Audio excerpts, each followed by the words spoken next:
मित्रों, सवाल यह कि क्या दूध शाकाहार है या मांसाहार। दुनिया में ऐसा कोई भी भोजन नहीं है जिसे शाकाहारी भोजन के अंतर्गत रखा जा सकता हो। ऐसे में दूध को सफेद रक्त की श्रेणी में रखने वाले लोग भी मिल ही जाएंगे।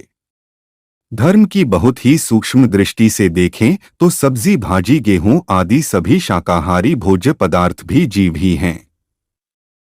सभी में जीवन है।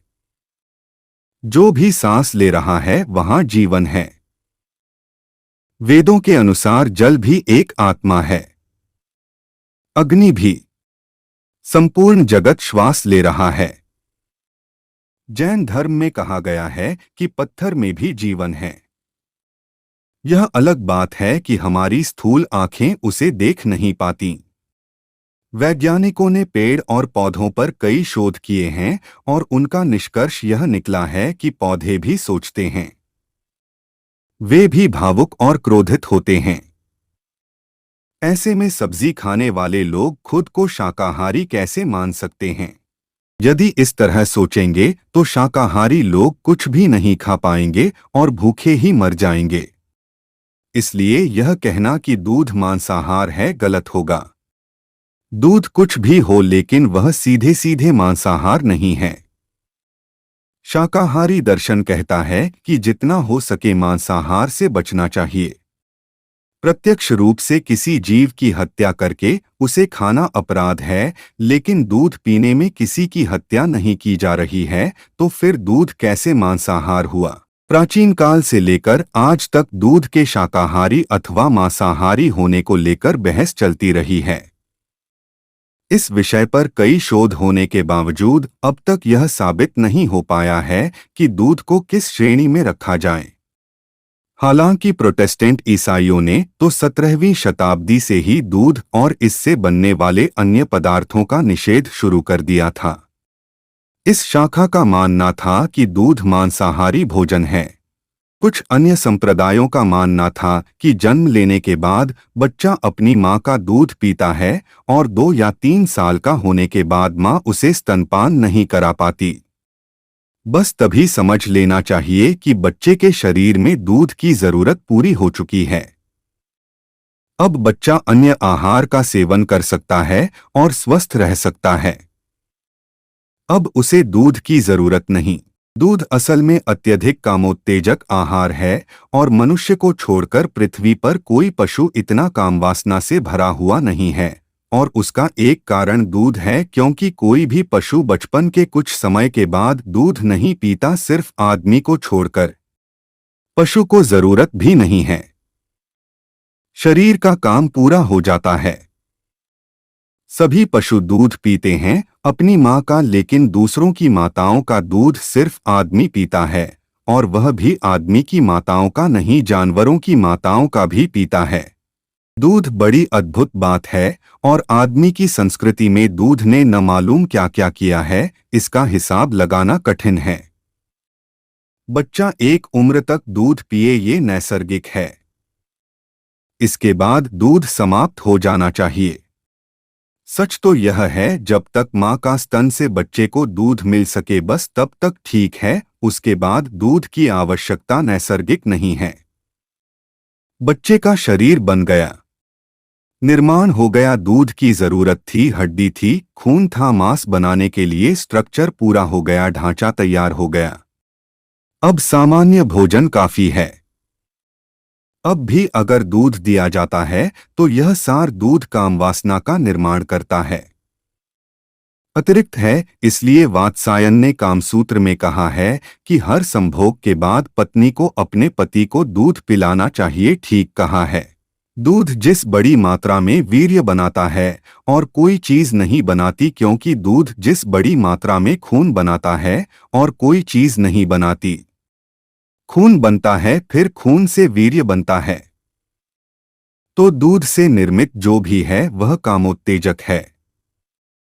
इसलिए महावीर ने कहा है वह उपयोगी नहीं है, खतरनाक है, कम से कम ब्रह्मचर्य के साधक के लिए खतरनाक है।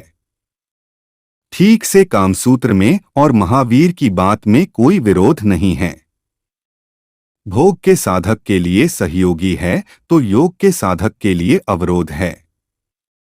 फिर पशुओं का दूध है, वह निश्चित ही पशुओं के लिए, उनके शरीर के लिए, उनकी वीर्य ऊर्जा के लिए जितना शक्तिशाली दूध चाहिए उतना पशु मादाएं पैदा करती हैं। जब गायें दूध पैदा करती हैं तो आदमी के बच्चे के लिए पैदा नहीं करती, सांड के लिए पैदा करती हैं। और जब आदमी का बच्चा पिए उस दूध को और उसके भीतर सांड जैसी कामवासना पैदा हो जाए तो इसमें कुछ आश्चर्य नहीं है।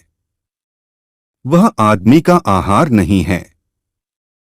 इस पर अब वैज्ञानिक भी काम करते हैं।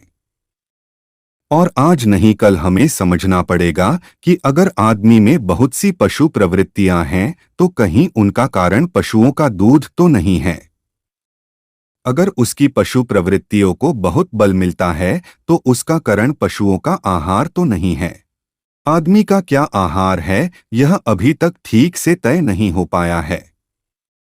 लेकिन वैज्ञानिक हिसाब से अगर आदमी के पेट की हम जांच करें जैसा कि वैज्ञानिक करते हैं तो वे कहते हैं आदमी का आहार शाकाहारी ही हो सकता है, क्योंकि शाकाहारी पशुओं के पेट में जितने बड़े इंटेस्टाइन की जरूरत होती है उतना बड़ा इंटेस्टाइन आदमी के भीतर है। मांसाहारी जानवरों की इंटेस्टाइन छोटी और मोटी होती है, जैसे शेर की बहुत छोटी होती है, क्योंकि मांस पचा हुआ आहार है, अब बड़ी इंटेस्टाइन की जरूरत नहीं है। पचापचाया है, तैयार है भोजन, उसने ले लिया, वह सीधा का सीधा शरीर में लीन हो जाएगा। बहुत छोटे पाचन यंत्र की जरूरत है। इसलिए बड़े मजे की बात है कि शेर 24 घंटे में एक बार भोजन करता है। काफी है। बंदर शाकाहारी है, देखा आपने उसको, दिन भर चबाता रहता है। उसकी इंटेस्टाइन बहुत लंबी है और उसको दिन भर भोजन चाहिए, इसलिए वह दिन भर चबाता रहता है। आदमी के लिए भी बहुत मात्रा में एक बार खाने की बजाय छोटी छोटी मात्रा में बहुत बार खाना उचित है। वह बंदर का वंशज है और जितना शाकाहारी हो भोजन उतना कम कामोत्तेजक है। जितना मांसाहारी हो उतना कामोत्तेजक होता जाएगा। दूध मांसाहार का हिस्सा है। दूध मांसाहारी है क्योंकि मां के खून और मांस से निर्मित होता है। शुद्धतम मांसाहार है, इसलिए जैनी जो अपने को कहते हैं हम गैर मांसाहारी हैं कहना नहीं चाहिए जब तक वे दूध न छोड़ दें। केवकर ज्यादा शुद्ध शाकाहारी है क्योंकि वे दूध नहीं लेते। वे कहते हैं दूध एनिमल फूड है, वह नहीं लिया जा सकता, लेकिन दूध तो हमारे लिए पवित्रतम है, पूर्ण आहार है। सब उससे मिल जाता है, लेकिन बच्चे के लिए, और वह भी उसकी अपनी मां का। दूसरे की मां का दूध खतरनाक है। और बाद की उम्र में तो फिर दूध, मलाई और घी और ये सब और उपद्रव हैं।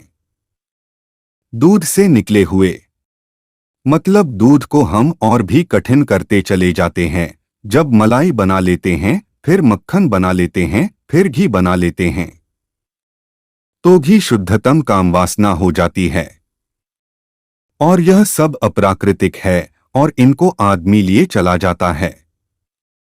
निश्चित ही उसका आहार फिर उसके आचरण को प्रभावित करता है।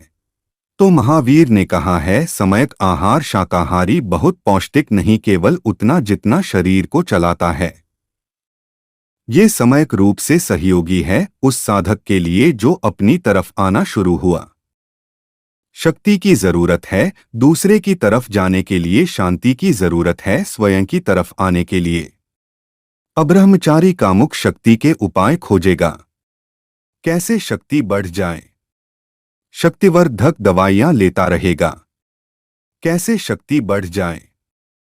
ब्रह्मचारी का साधक कैसे शक्ति शांत बन जाए, इसकी चेष्टा करता रहेगा। जब शक्ति शांत बनती है तो भीतर बहती है, और जब शांति भी शक्ति बन जाती है तो बाहर बहनी शुरू हो जाती है। तो मित्रों, हमारा वीडियो कैसा लगा कमेंट करके जरूर बताएं, और नए हों तो चैनल को सब्सक्राइब कर ले।